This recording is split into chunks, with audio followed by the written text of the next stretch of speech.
transducer. Blue is blood flow away from the transducer. And what we see here is a nice recording. We'll come back to that later. It will be excellent for recording the umbilical artery velocity waveform. Now, going through the different steps, how to really get a good recording. So it is important that you apply to the following 5 steps. Firstly, visualize the cord. Select a free loop, not too close to the fetal cord insertion, and not too close to the placental insertion. When you got that, then zoom up or magnify the area of the cord. That's the second step, shown here on the right. Then we move to the third step. That is, you switch on the color Doppler, as shown here. Very nice recording here with red, nothing to do with arterial venous. Red towards the transducer, blue away from the transducer. Then optimize the color flow mapping scale. Now, what we see here, this is quite a messy picture with a lot of, actually a lot of different colors, aliasing. It's not really what you want to see. This is getting nearer, although personally, it's still not optimal. What we really like to see is the image which I showed in the previous slide. This is what we like to see. So you have to optimize your color Doppler image, because only then you will be allowed to the next step, which is placing the sample gaede on the umbilical artery. Now, as I said this morning, it is important that you get the right size of the sample gaede. On the one hand, you should be sure that you cover all the velocities, you get information of all the velocities in the vessel. On the other hand, if it's too large, you may pick up frequency shifts, Doppler shifts from other vessels nearby, and that's also something you don't want. So it is important to place it properly. Also remember that the pulse repetition frequency should be adjusted according to the vessel studied. So you need a fairly high pulse repetition frequency to get a nice recording.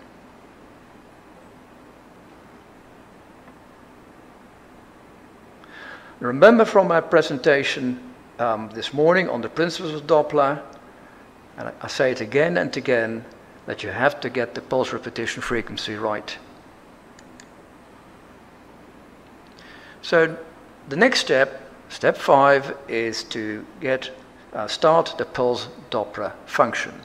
As shown here, you see a nice waveform here, the arterial waveform, and you see also the venous waveform, which is not surprising, because when you look at that sample gaede here, it not only covers, it covers actually 2 vessels. And obviously, as they flow in different direction, one must be arterial and one must be venous. And that's what you see here. You get here positive, you see the arterial flow, and here negative, the other side, you see the venous flow. It is a nice, clean Doppler recording of the umbilical artery, and you see the pulsatile pattern with clear presence of positive end diastolic flow, indicating a low downstream impedance or resistance in the placental circulation.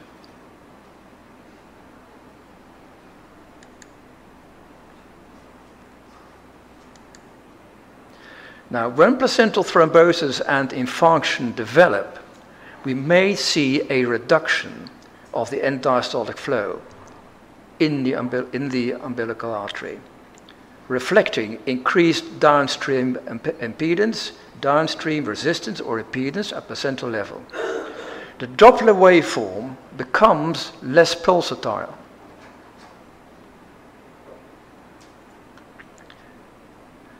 And that results in an increase in pulsatility index. Now here we see a classification where we see changes from the end diastolic flow, from forward flow to more or less zero, and truly zero here, and even retrograde flow. And this was proposed by Laurin in 1987.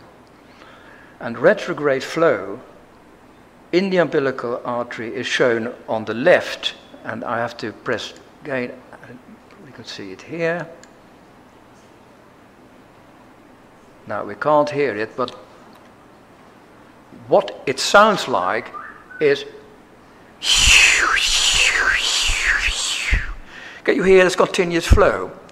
And when the end diastolic flow reduces to zero, you will hear. So I'm exaggerating to some extent, but that is actually what you should be hearing.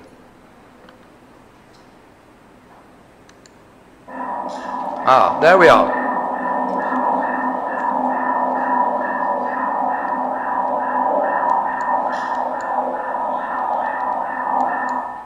Well, that obviously applied to a nice forward flow throughout the cardiac cycle under normal conditions. It is important to get a very nice recording that you freeze mode. A 2D image in freeze mode provides you with better Doppler signals.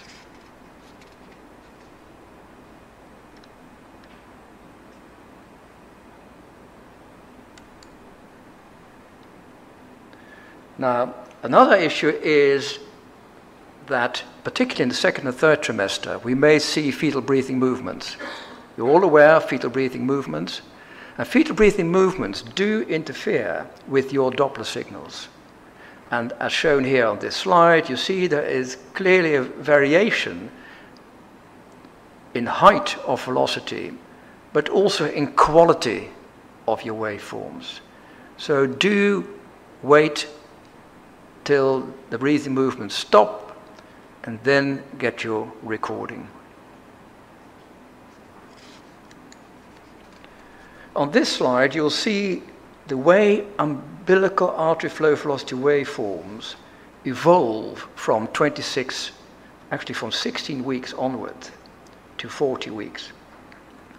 And note the presence of forward flow throughout the cardiac cycle, with end diastolic flow increasing, look here, there, and there, at 32 weeks and 40 weeks, with advancing gestational age, resulting in reduced pulsatility, right? In reduced pulsatility, and therefore a gradual reduction in pulsatility index as pregnancy advances. And obviously reflecting, because that's what you want to know, a further reduction of uteroplacental vascular resistance as pregnancy advances. And we see here the reference normal range here from 22 to 40 weeks, with the 5th and 90th centile, 50th centile, the normal range, and you see a nice reduction in the pulsatility index in the umbilical artery, clearly representing the physiological process of further reduction of uteroplacental vascular resistance.